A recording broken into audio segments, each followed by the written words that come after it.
Hi everyone, and welcome back to Internet Racing School, or how I like to say it, IRS Wolf, my channel. As you can see, I am in the middle of the most beautiful and the most picturesque British nature. I am very far away from London. Well, it's not that far away, maybe 1 hour to drive, but it's literally actually like, it looks like in the middle of nowhere. Look, as I said, we're in the middle of nowhere. Over there we have a farm, over there we have houses. I'm not sure if it's houses, maybe something historical place. Fields, forest. Again, here we have a field, and exactly in this place, in the middle of nowhere, they're making very good, very quick chassis for the ProKart, and name of that chassis is 7Kart. And you know what, I've been so interested where they're making it, how they're making, you know, like how looks like the factory of the quick chassis makers, you know, how that factory looks like, you know. And today I found this place and I called to these guys and I said, guys, let's make a video, let's show the people how everything looks like, how you do that. And they said me, yes, come here and we will show to the people everything. We will show them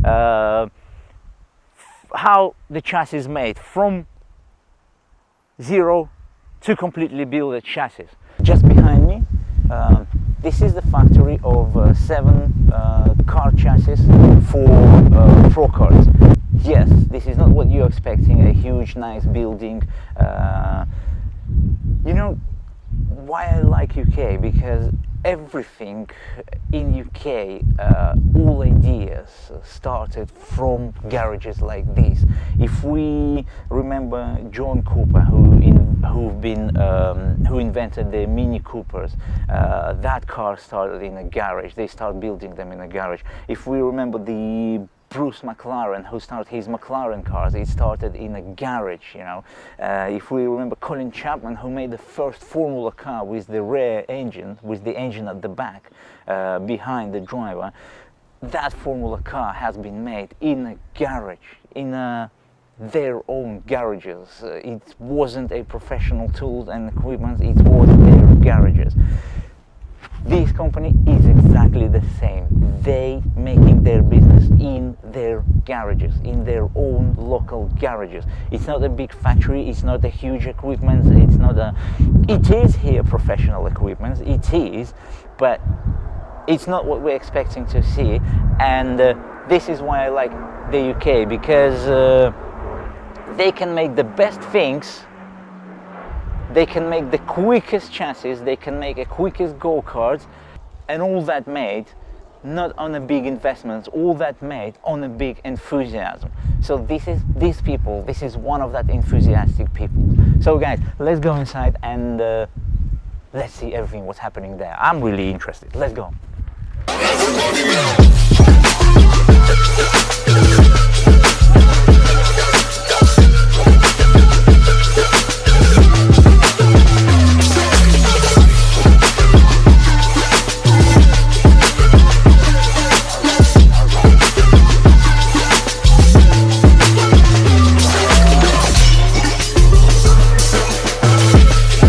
Right guys, so here we're inside of a 7Kart factory, I can call it like this.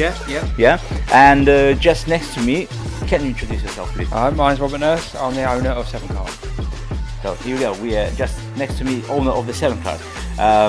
Can you, first of all, history of the 7Kart, where everything started? The 7Kart product came from the old Stratos factory. Stratos made corporate karts and they went into racing karts, and they decided that in about 99 that they were going to stop doing that, and two of the employees of the original Stratos company decided to start up 7Kart with the information they've learned from the Stratos company, and that's how it started.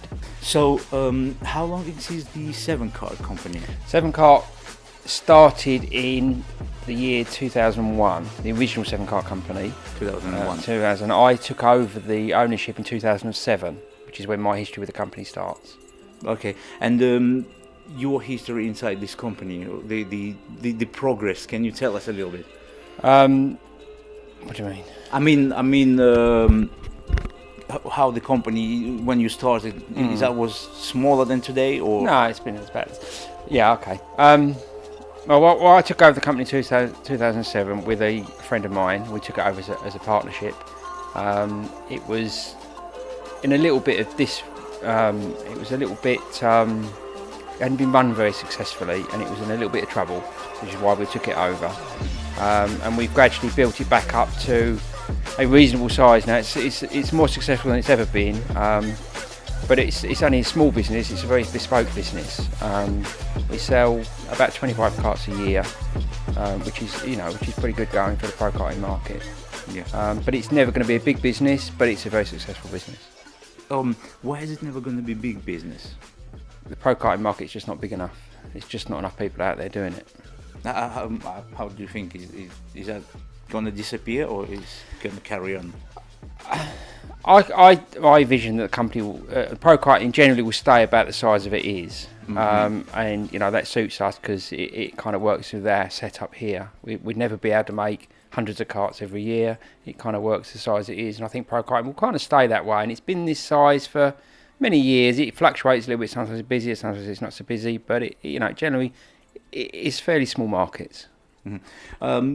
I found about you from the RHPK. Yeah. Yes. Yeah. And as I could see it on RHPK, your chassis is the most successful there.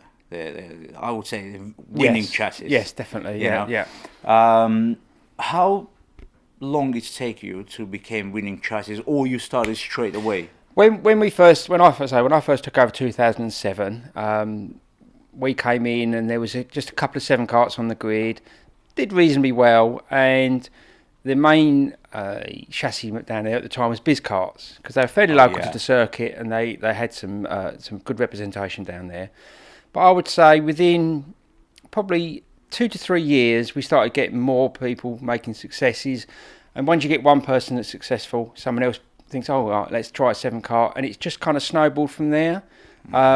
Until we're at the point now where a majority of the field are on 7-karts because they're the quickest thing around there. One of the other reasons that I think 7-kart is so successful at Rye, because Rye House is quite a harsh track. It does tend to break karts quite regularly, but because of the design of the 7-kart, it's the strongest kart you can get, and it's also the most repairable. So I think people are just, have had other karts down there, but they just don't last, and they can't really be successfully repaired, unlike the 7-kart. You said that the one driver done a good in a chassis. Yeah. But the good driver is okay, the fast driver is okay, but I think it also depends on the chassis designs. So if the chassis are really good, if it's twisted, the driver can be quicker, isn't it? Sure, yeah. Can you tell me how you coming up with ideas to make something new, to make something better? How is that coming up to you?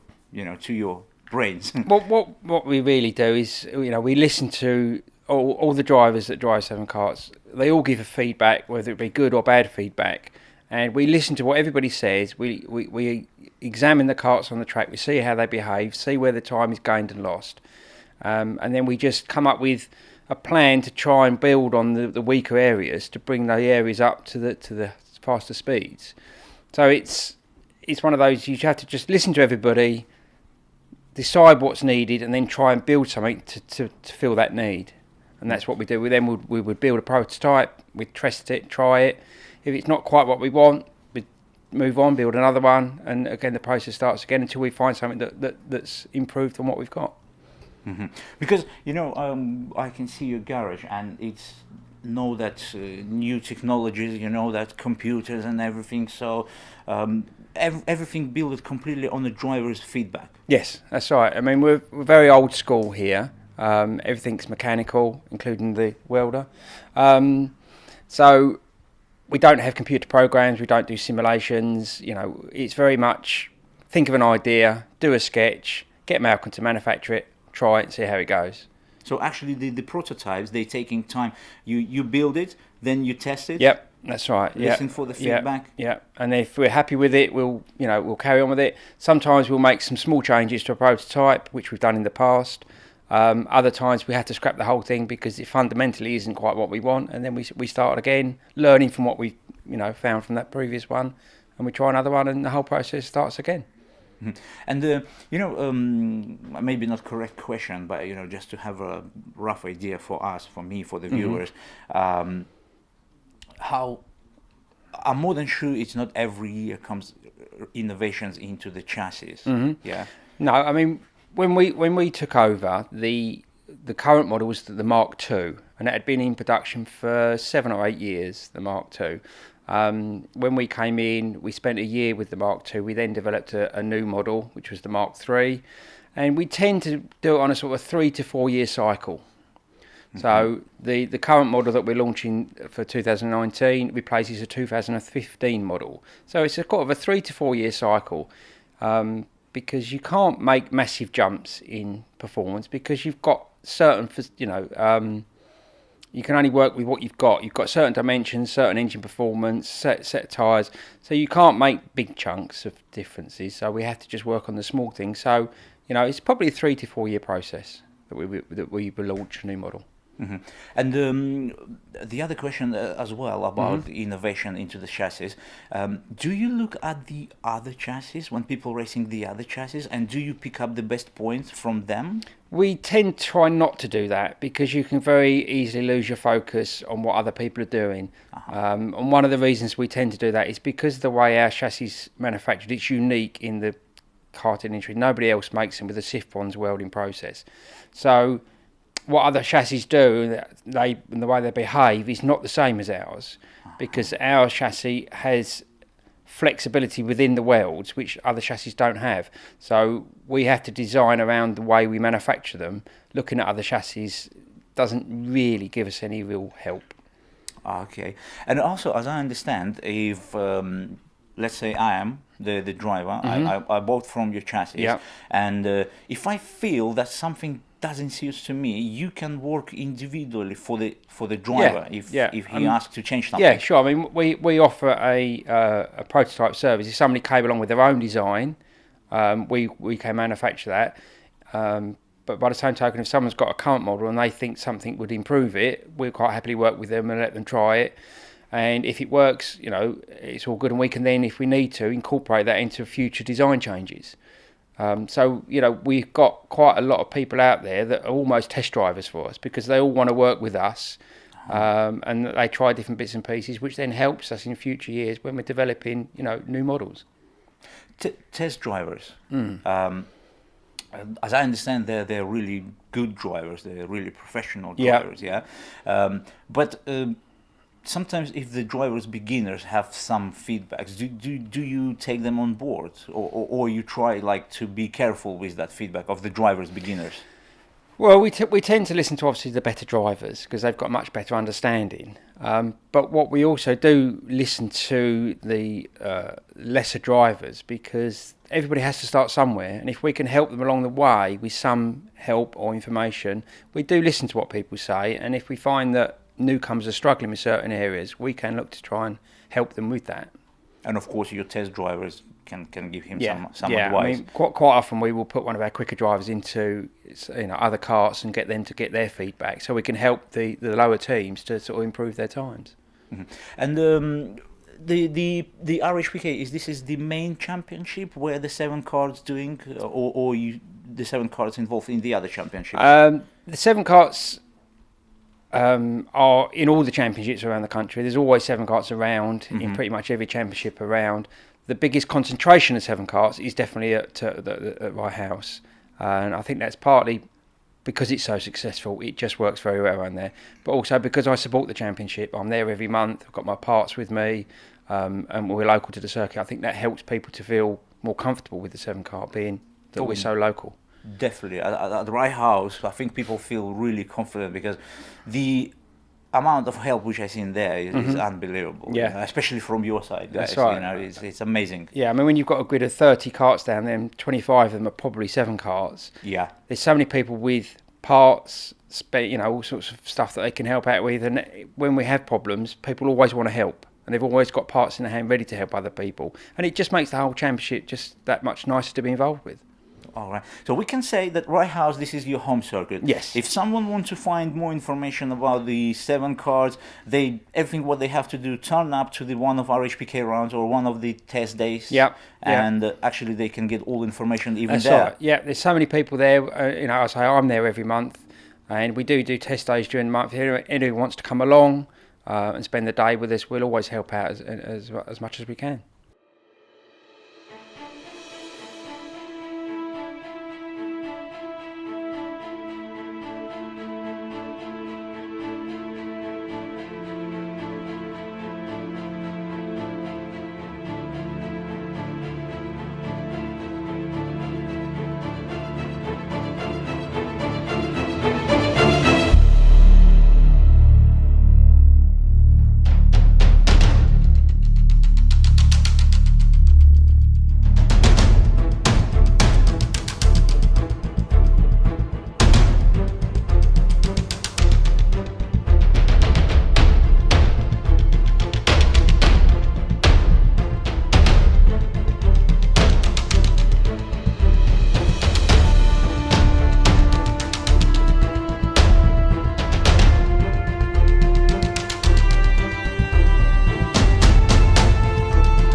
Right, guys, so now, sorry, say, what's your name? Malcolm.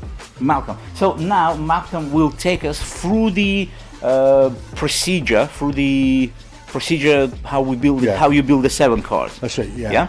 Yeah, I mean, basically, to start with, what we do is we have tube come in, which is this down here, which is chrome moly tubing. What we do is actually cut it to the sizes we require.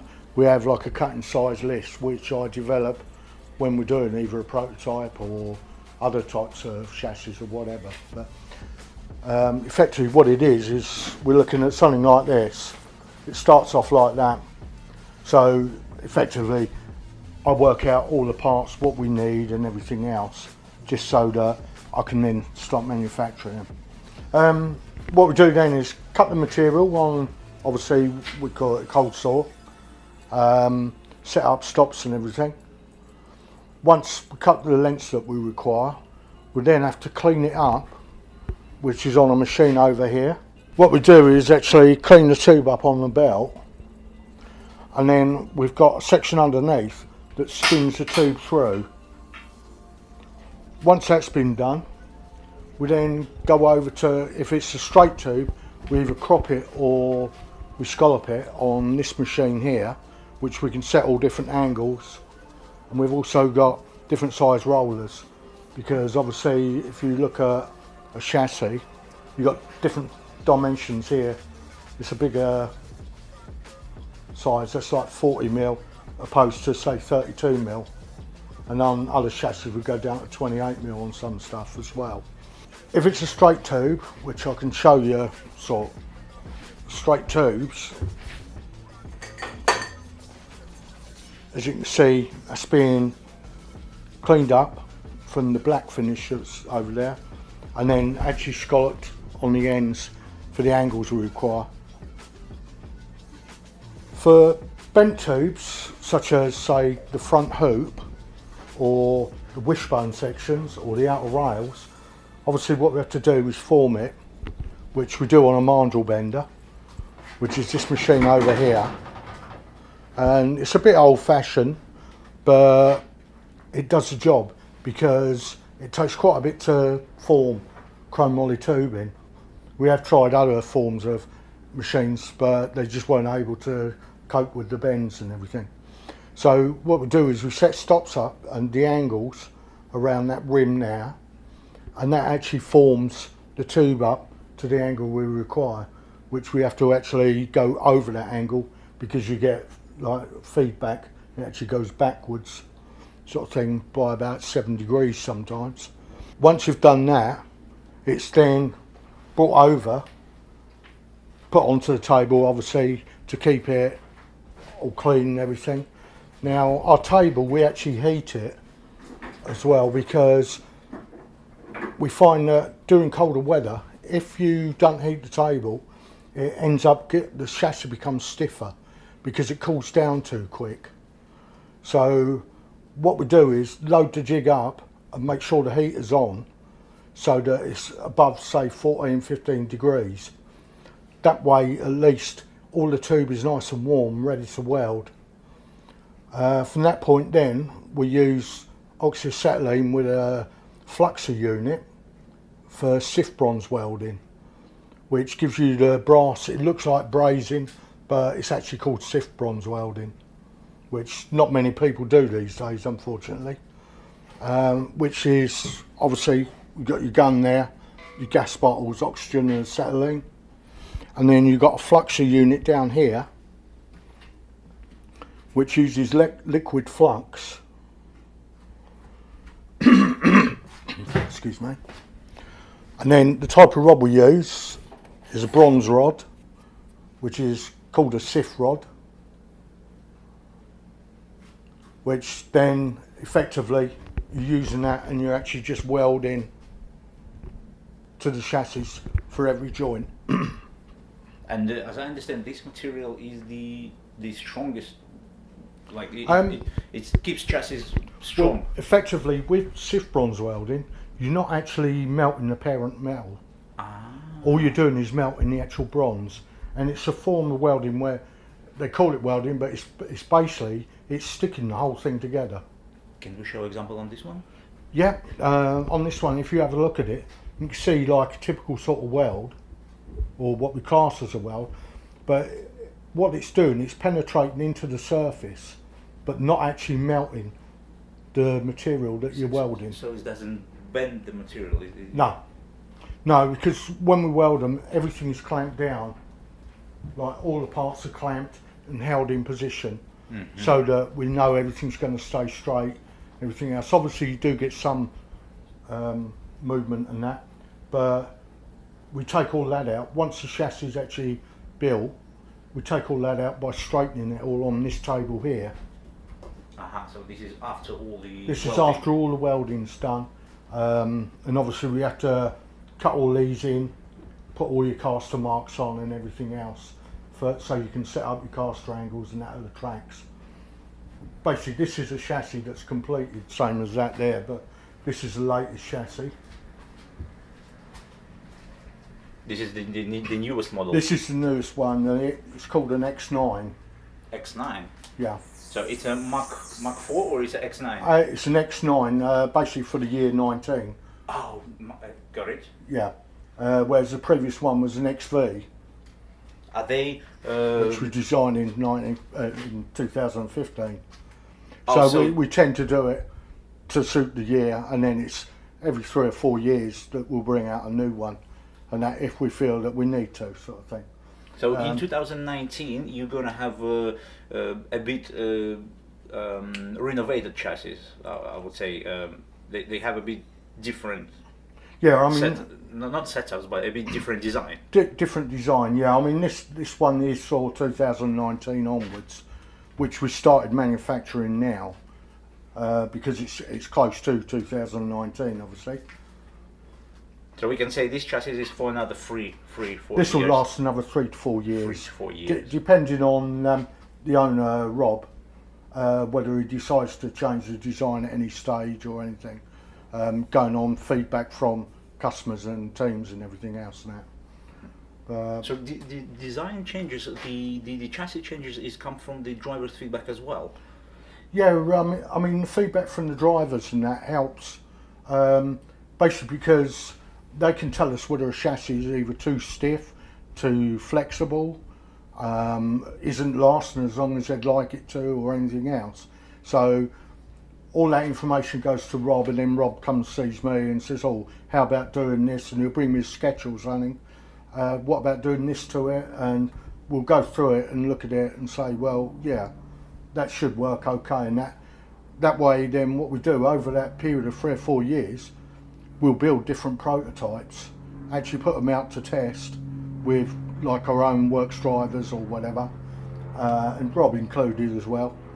They'll go out there, test it and that, and see whether we can get times quicker, get the way it handles quicker and everything else, and also try and make it lighter as well, to basically suit heavier drivers, because a lot of people in like the ProKart series, some of them are a bit overweight and that, Yeah. including myself.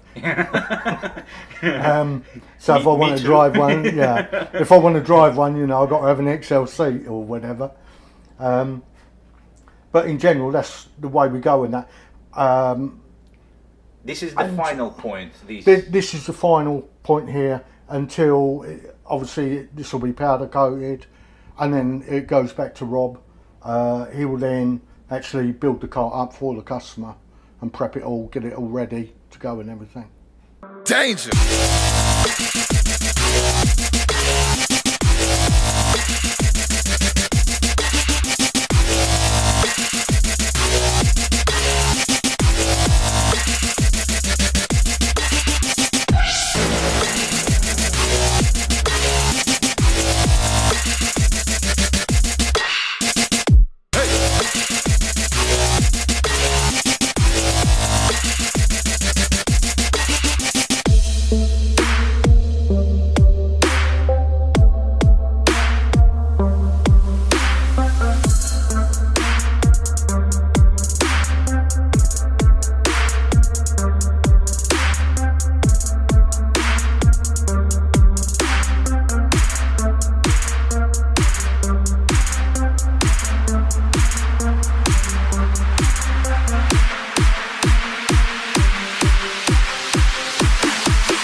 right now we moved into the other garage where the chassis, where the chassis which is welded, they've been taken here into this garage, and this is where Rob finished them and the build complete the go-kart. Yep.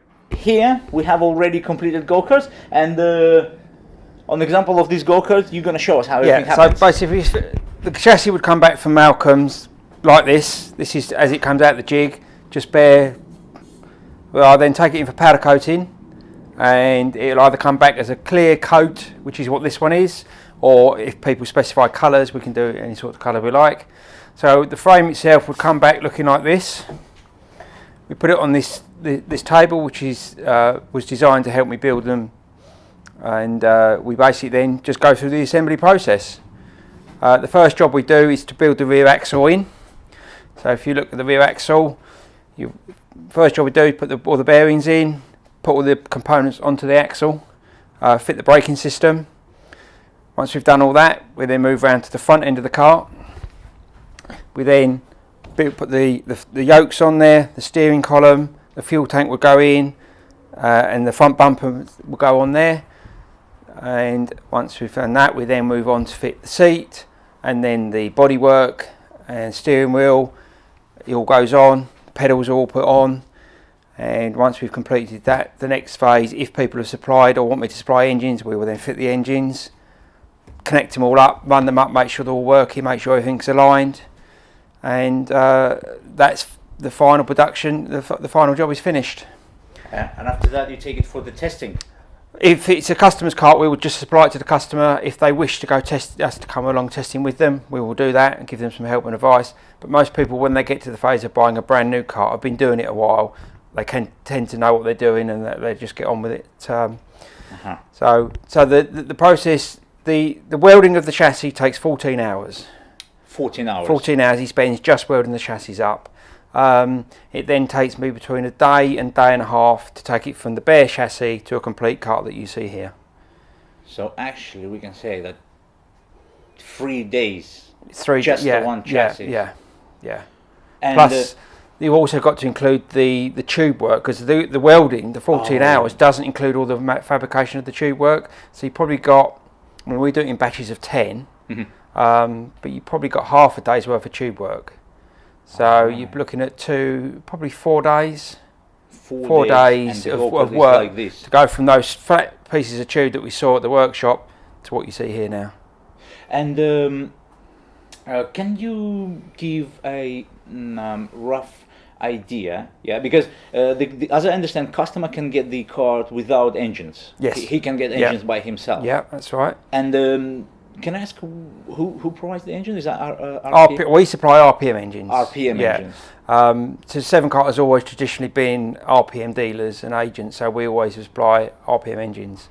But I would say 90% of the karts we sell without engines. Without? Yeah, because what people generally do, they'll buy an old second-hand go-kart, they'll start doing a bit of karting, they'll get a bit better at it, they'll buy better engines to make them go quicker, and then eventually, the next phase, they tend to buy the chassis. So we're like the last bit. So most people that buy one of our chassis from new have got their own engines already. So that's generally the process people take. They buy an old one, they do it for a while, they buy new engines, and then they buy the engine, they move on to buy a new chassis. And is it any packages, like if you take without engines or with the engines? Like, is the price gonna? I mean, basically, we tailor it to what people want. We can either supply, as you see here, which is a complete cart, included engines, tyres, lap timers, the whole works, or we can supply any level between this and a bare frame. We will sell people bare frames. So if I want to buy a bare frame, I can get it. You could buy a bare frame, and we can supply anything in between. So a customer I've spoke to this week that's ordered a new cart said, I want a complete cart, but I don't want any bodywork on it. So I've adjusted the price. They don't want no plastics. They've got all their own plastics. They're going to transfer it from their current cart, which is a 7Kart as well. Yeah. He said, so I want the whole cart, but don't give me any plastics. So I deduct the price of the bodywork off of it and supply the cart without the plastics. So we can mix and match it to whatever people want. And because we start talking about this plastic, can you tell me, is that makes any difference which plastic you're gonna use, or Not really. not really? Not It's really. just the plastic. It's just the the plastics. safety. I mean, I suppose the biggest difference will be the different weights in the plastics, but it's very marginal. There's not a lot in it. So you know, I mean, a lot of the ProKart teams will run this Bigfoot because you get extra weather protection. So if it's raining you get a little bit more protection from this style of bodywork. But it doesn't make a difference. Doesn't really make any difference. I mean, people have said in the past that it's more aerodynamic, but the karts don't really go fast enough for that to be a real issue. So I personally don't think that there's any difference. Bodywork is kind of down to personal choice in my mind. And that rear torsion bar, is that called? Yeah, that at the back. This part. The rear bumper. Oh, rear bumper. Rear bumper, yeah. Because as I know, on a wet and on a dry, it makes it different if you tighten it up. Yes, that's right. Yeah. This one, this is not yours, mate. You just buy it as a part. We manufacture the rear bumper. Oh, you manufacture it as well. Yeah, we manufacture the rear bumper. I mean, pretty much the only stuff that we don't actually manufacture ourselves or have manufactured is basically the seat we buy in, the bodywork we buy in, the wheels and the steering wheel we buy in, and the brake system. Everything else, like if you look at the front end, we have a company that makes these for us, the caster yokes. Also, we have the stub axles made for us. The track rods are made for us. We make the steering columns in-house, along with the pedals, the front chrome bumper, along with the rear bumper, and we make all of the tube work in-house. And so really the only bits that we don't make are the sort of the generic stuff that fits all kind of karts. As I said, seat, steering wheel, bodywork, wheels, that kind of thing. Everything else we make either in-house or it's UK made. One last question about the parts. The truck rods, the racing one is a different, not the plastic one. There's two choices with track rods. Two choices. Yeah, you can have the aluminium track rods. So on this particular kart, we've got the nylon track rods. And the benefit of the nylon track rods is they have a inbuilt flexibility. So if you have a racing incident, these can flex and then flex back to straight, and you can carry on racing. If you've got the aluminium one and you have an incident, they tend to snap, in which case you have to stop, get your kart in and then replace it and go back out again, which is okay if you're doing sprint racing, which is just a short race. But if you're doing a 4-hour endurance, the last thing you want to do is lose 3 laps changing a track rod. So that's why they. Have the ones, because these can bend and they bend back. But if you choose this one, does that make any changes on a control the car? The aluminium track rods tend to give you a slightly more positive feel, because when a kart is going around a corner and it's on full load, these do flex naturally anyway, whereas these don't. But time-wise, it doesn't really make any difference to the performance. It's just a slightly different feel to it with the solid aluminium one. So if you use this one for 4 hours, it doesn't make a lot of difference on the lap time, on the average lap time. No, it won't make any difference. It will just be pretty much the same, but you're at less danger of obviously having to make an additional pit stop, which nobody wants to do. Got it, sir. And the final question to the viewers: can you say where they can find you, where they can find information about you, your details, your website? Right, we've got a website which is 7kart.co.uk, so that's the number 7 kart.co.uk, and we also have a Facebook page which is 7kart UK Limited. So, or more is at the end of the telephone, which is published on both those items. Guys, so as usually, all the details you will find in the description down below. I will leave you the link for the 7kart website, and also I'll leave you the link for the their Facebook page, and you can send them message at the Facebook page. I send them messages, they answer really quick, maximum what you will have to wait maybe 2 hours. They will answer you all your questions. So if you have any questions, in description there is 2 links. Go either on that one or that one, and you will get in contact with the 7kart. Rob, thank you very much for all this information. This was really amazing information, starting from the beginning all the way here. And I'm definitely going to use your chassis. Very good. Been a pleasure. At RHPK. Nice one. Cheers. Thank you very much. Thank you very much. Cheers.